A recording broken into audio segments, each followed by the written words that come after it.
Hello, Mr. Debasia. Thank you for coming to Africa Talks Business Podcast. How are you doing? I'm good, thank you, and thank you for inviting me. Yeah. So I'm going to ask you a couple of questions. Are you ready for it? Yes, anything to help African businesses. Yeah. So my first question is, how important is governance, good governance in building good businesses? A very good question.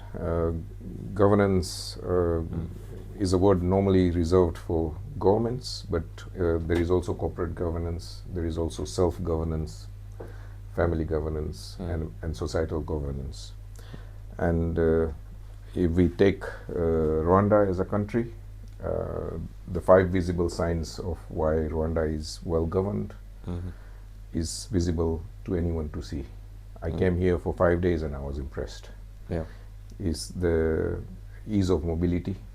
You know, you come here, 30-day stamp, no questions asked. Yeah. Anyone arriving at the airport, you receive your visa, no fees, nothing.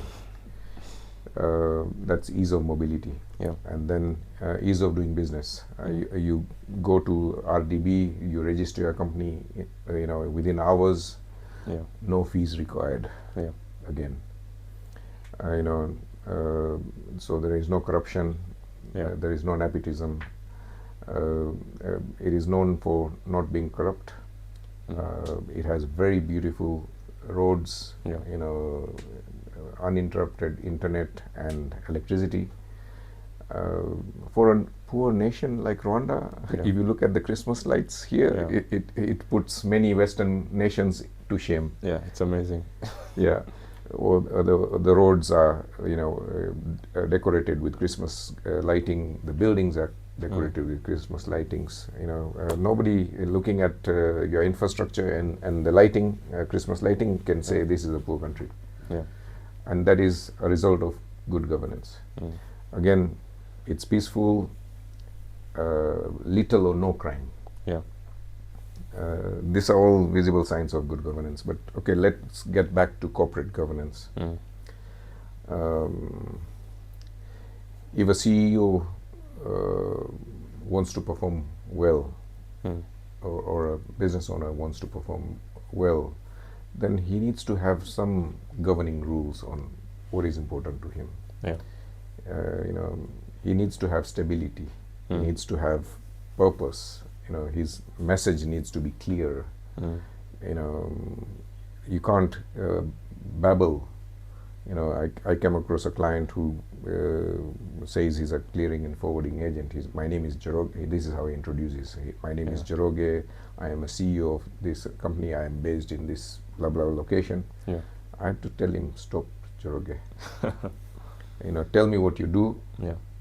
who for, and why you're different. Yeah. He had to scratch his head, but he did come up with something, and we helped him, sharpen it. Yeah. He came up with that. He said that I can clear a business owner's goods at the port in 2 days, container in 2 days compared to 20 days. Yeah. I said, start with that. Yeah. Then I added, we helped him add another line. What is the benefit of that? And this is how it goes. And now he uses it in everything. We help business owners clear their containers in 2 days compared to 20 days. Yeah. That allows them to go to market 18 days earlier to turn those goods into cash. Yeah. Which is not a very traditional way of introducing it. Yeah, people will remember that. Yeah. Even if I don't need a clearing and forwarding agent, Yeah. I'll know Yeah. who to refer to. Yeah. And it is that clarity of message. Yeah. And at B2A system, we help our clients get their messages clarified, Yeah. so that it resonates with the audience, it resonates with with their customers, it resonates with their suppliers. Everybody knows where Jeroge stands now. Yeah. Yeah. Yeah. So that's one part of governance. But countries that have lack good governance have a lot of corruption. a lot of crime. Mm. And what happens with corruption is, if I was to come and set up a business in Rwanda, and if I had to take, instead of using RDB in one-stop shop, if I had to go to 20 different agencies to get my license approved, Yeah. or to get my company registered, and everywhere there would be somebody saying let a chai. Let us try. Yeah. Corruption. Yeah. Then I'll give up. Yeah. I'll say I'm better off going back to London, Yeah. where I come from, where I don't have to be bothered with this. Yeah. Yeah. Do you think corruption diminishes most companies' opportunities? Yes, there are very few who benefit from corruption, but the vast majority of us suffer. Mm. The people in power and position Yeah. Enjoy the fruits of corruption. Yeah. But job logs like you and I, Yeah. we have to pay the price. Yeah. And that's not a fair system. It's an unfair system. Mm. And and any unfair system is skewed towards one side, Yeah. and that is mostly towards power and position. Yeah. What does the rest of the business community do? Yeah. Struggle to survive? That's not on. Yeah. Okay. Yeah. So most companies, most businesses hit a revenue cap. What would you say is the biggest cause of hitting that revenue cap? Most companies suffer from this. They start a business and they hit a threshold. They are not able to grow more than that. So let's say they reached 100,000 USD. What helped them get there at 100,000 USD is not going to help them get to $1 million USD. Yeah. To reach $1 million USD, they'll need to clarify their message. They need to clarify their processes. They need to clarify their purpose. Yeah. And they need to also operate on a new operating system. Yeah. Because the operating system that helped you get to 100,000 is not going to be good enough to take you to $1 million USD. Yeah. And that's why they come to people like me. That's why mentors are useful. Yeah. Because they've been through that route. I've had several multi-million businesses in 3 continents, so I've done it several times. I know the engineering behind it. Yeah. So I can help help somebody else also. Even for simple things like mountain climbing. Yeah. If you want to climb Mount Everest, you will need a guide. You need a guide. Yeah. And even to get to base camp, you need a guide. Yeah. Yeah. Yeah. Yeah. So why do you think business is any less of a mountain? Yeah. Any business is a challenge in itself. Yeah. It's famously said that our flaws are written on our backs, so it requires another person to actually reveal them. Yes, that is true. That's a very ancient Hindu philosophy that we don't see our faults. Yeah. Because they are written on our backs and our eyes can never reach reach it. But somebody who's behind you can actually tell you, can read it aloud. Yeah. For you to hear it. Yeah. Yeah. And is that the same for businesses? It is. Businesses imprison themselves into certain mindsets. Yeah. In psychology, there is this famous painting in which a guy builds a cage, a golden cage. Yeah. Yeah. He puts a door. Yeah. He has a lock. He puts himself and locks it, and throws the key away. Yeah. Yeah. And he's now holding the bars and watching the world from that cage, from that golden cage. Yeah. And we all get ourselves trapped in certain golden cages. Yeah. So for some it may be the limit of 100,000 For some, it may be more. But whatever cage. And the other thing is that I've seen that a lot of Africans believe that Africans can't do this. Africans can't go this place. They can't enjoy this. Classic. I play tennis, and when I introduced you to tennis, what was your feeling? Astounding. I was like, this is not for normal people. It's supposed to be for the higher class. Yeah. And what was your? Why did you classify it as a higher class sport? Because it has always been like, if you're out playing tennis, you're either you have enough time to do it, or you have the luxury to actually pay for it. So okay, now we've paid for it several times. Yeah. Do you think it is that expensive? No. It is that beyond reach? No. For most Africans? No. How much do we pay? Literally 5,000 Rwandan francs. It's less than $5. Yeah. Yeah. So and you could go to a good restaurant or a good coffee shop and pay that much for a coffee. Yeah. And most people won't even bother to get the coffee, because also coffee is also regarded as higher class drinks. Yeah. Okay, I took you to some classical coffee shops. What was your experience? Amazing. So we went to Kavenuru, we went to Robusta, Arabica or something. Yeah.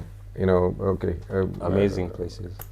You mentioned that you had never seen so many Caucasians in Rwanda. Never in my life have I seen a congregation of Caucasians in one place. So in that coffee shop, you thought, you left, you are not in Rwanda? Yeah. When you're in the coffee shop, you might as well think, have I teleported to the US or something? And then when you get out, I'm still in the same country. You see the borders with the helmets. The first sign when you see the border, I'm still in Rwanda. Yeah. Okay. Yeah. But I would call it a self-limiting belief. Or is it because you are not exposed to it that much? I deliberately did it because I wanted to crush your limiting beliefs that a young Rwandese can't go to Kavenuru, he can't play tennis, he can't do swimming, he can't play golf. This in reality, these limits don't exist. Yeah. But people have put it in their minds. Yeah. Would you say it's psychological or more like bred throughout childhood? It is lack of exposure. We can't just say it's just psychological, but also because you have not been exposed, it's like ignorance. Yeah, it's alien. Yeah. It's ignorance is bliss until you realize that it isn't. Yeah. Yeah. Yeah. Similarly, people need to be challenged. People need to be put off from their normal selves. They need to go to different environments, to different situations, and meet different people. Yeah. To be exposed to different ideas. Yeah. They're not all going to come to you on your phone. Yeah. And even if they do, you're not going to accept them. Yeah. Until you experience it. Yeah. How important is environment? I deliberately chose my office here in Norsken. Yeah. Because of the environment, the facilities that it provides me and my staff. Yeah. If people are working from a decent, well furnished, well equipped workplace, they'll perform better. Yeah. Yeah. So environments are important. And being exposed to different types of environments is also important. That's why most people travel abroad to experience different experiences. Yeah, because I've heard stories of people who moved from the Soviet Union countries because it's always snowy, and then they moved to Dubai, and all of a sudden they are making more and they are feeling better. True, because the winters in the Himalaya Eastern Bloc or the Russian bloc is severe. Yeah. I went to Kazakhstan, and you have 5-6 good months of snow cover. Yeah. Nothing grows. Yeah. The roads have to be salted. Yeah. So for the ice to melt, for the cars to be able to Pass. like a pass on it on the Yeah. footpaths, everything. Yeah. So and they can only grow one crop. In Rwanda, you can grow 3 crops Yeah. a year because of the equatorial climate Yeah. and the abundant rainfall. You have over 200 days of rainy Yeah. days. Yeah. But yes, people do get used to the humans can survive in extreme climates. They Yeah. can survive in 60 degrees Yeah. Fahrenheit or minus 60 degrees Yeah. in the Arctics. Yeah. Yes, for people living in cold countries, if they moved to a warm country, then it changes the outlook. It changes their behavior. It changes their habits. Yeah. Would you say some behaviors are reinforced so that people think they are expensive? Because some luxurious restaurants or hotels make their environments look very up-notch. Yeah, a 5-star gives you a 5-star experience. Yeah. But I've been to many 5-stars worldwide. A 5-star in Mumbai or in Nairobi or in London is a 5-star. You don't see the country. Yeah. It is you're just seeing that hotel. Yeah. You're just seeing that 5-star ambience. If you want to experience the real country, then you need to go with somebody local. Eat in a local eateries, drink in local bars, live like locals. Then you will experience the country like locals do. Yeah. Being in a 5-star is like being in a castle. Yeah. Yeah. Okay, I'm going to ask you this question, and I'm pretty sure you have never had it before. What's your take on going to places? Like, what is the best way to experience a country if you're a tourist? I've experienced it through 5-stars, and now I prefer not to do that. Yeah. I prefer to go with the friend that I make, even if it is a pen friend, and then go and crash with him or her. Yeah. You take bus, take train, take bodas. Very abnormal for tourists. Yes. Yeah. So if you do that, then you experience the real country. Being in your castle in a 5-star hotel, that's not a real country experience. Yeah. Okay. What are the 5 best skills a leader or a business owner can have that can increase the potential that their business succeeds? Okay. They need to be good storytellers. Storytelling helps in the selling and marketing, because it's one of the most ancient arts, human arts that we've created. Yeah. Before we had books, before we had internet, before we had anything, we had stories. Yeah. So storytelling is one art that every business owner who is responsible for sales and marketing needs to master. I teach a TriSummit storytelling system. We can't go into detail with it now. Another thing is, how to close a deal. Sales and marketing. If you can't, I came across this lady, Idris, an Ethiopian or some girl.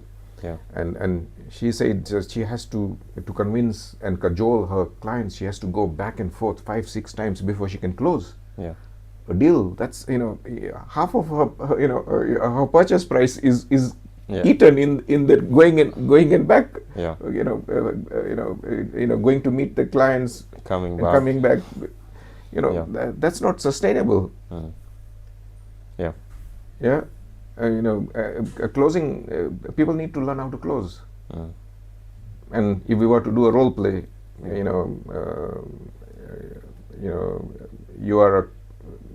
you used to be a car salesman, so let's do that.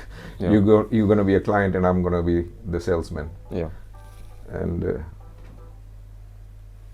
so you want to challenge me, with the price, with the discount and everything. Yeah. And let me show how closing is done on a car sales. Yeah. Okay, you are the customer. You've come to buy a Toyota Prius, Yeah. or some a BYD electric car or Yeah. something. I don't know what you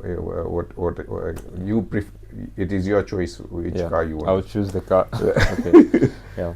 So, hi, Basya. I came to buy your car. I saw it on the lot. Mhm. It's looking amazing. Yeah. I want to buy that BYD Sang. Yeah. Okay. We have a lot of other BYDs on the lot. Mm. Why did you choose the most expensive one? It looked good. It's a very family size, and yeah, it looks. What are you perfect. going to do with this vehicle? I'm going to be using it to take families on trips, and also we have a baby incoming, so yeah. Okay, you've got a new member coming. Yeah. Oh, okay. How many kids do you have? I have 4 kids. So that's a large family. Okay. Yeah, perfect size. Yeah. Okay. Yeah. And what would you like me to do with this vehicle for you?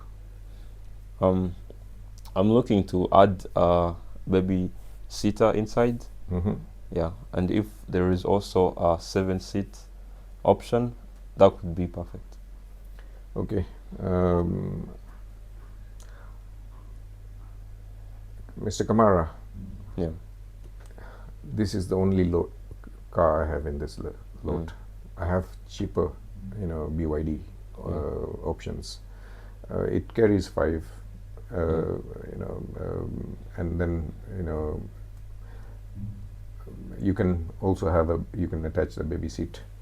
Yeah. But because I only have one and I have 3 offers on it already, Yeah. you've taken too long to come to me. How can I get it before the others? I'm glad. Yeah. I like decisive people, and I'm glad that you didn't talk about the D word, the discount. Yeah. Because if you had spoken about the discount, this car would not be yours today. You don't provide discounts? It is already discounted, and I have 3 offers on it. You are the 4th one. Yeah. If you want this vehicle, we can check on it now, and I need your credit card to make the payment. I need it now. Yeah. Yeah. Yeah. So you have to deliberately put off the customer from using the D word. Yeah. No discounts. And also scarcity. Yeah. We've got offers on it. Why the expensive model? Yeah. Because he's now has to justify why the expensive model. So price should not be an option. Yeah. Yeah. And I like that you use the scarcity part, where it's like, I can give you a discount because others are already buying it without a discount. Yeah. Yeah. But again, at every close you have to check. Yeah.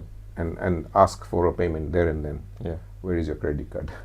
Why should you be ashamed of asking for a credit card? Yeah. They pay there and then. Yeah. If the client has not paid, he's not a client. Yeah. You haven't closed yet. Yes.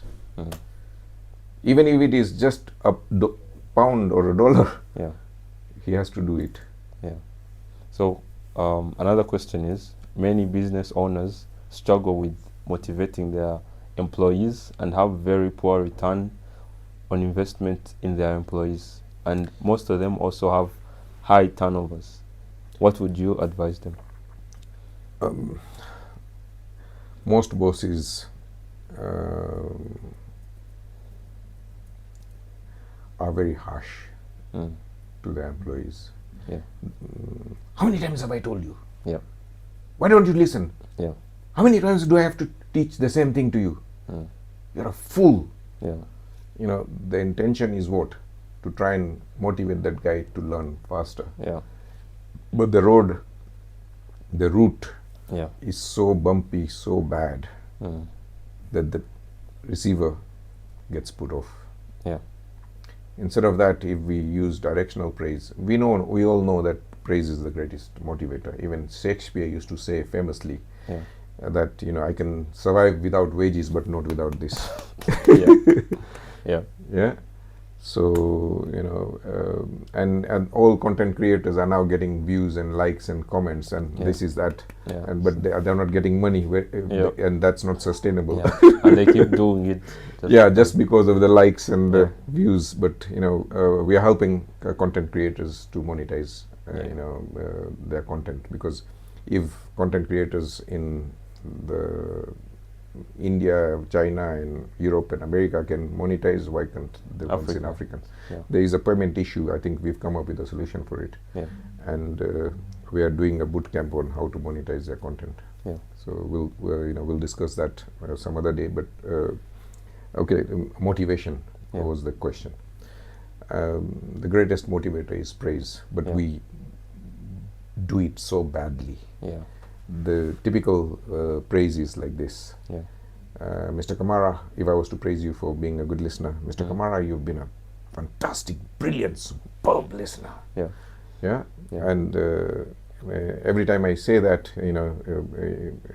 Harish wants something from me. He's buttering me. That's how it sounds and feels. But instead, if I was to say, Mr. Kamara, you've maintained eye contact with me. You've been asking me probing questions. You've been nodding your head and participating in the conversation. And whenever I've challenged you to do a role play, you've participated in it without hesitation. That shows me you're a good listener. So of the two praises, which one did you like? The second one. Why? Because it was very detailed, and it identified what I should do more of. It's evidence-based. You can't challenge it.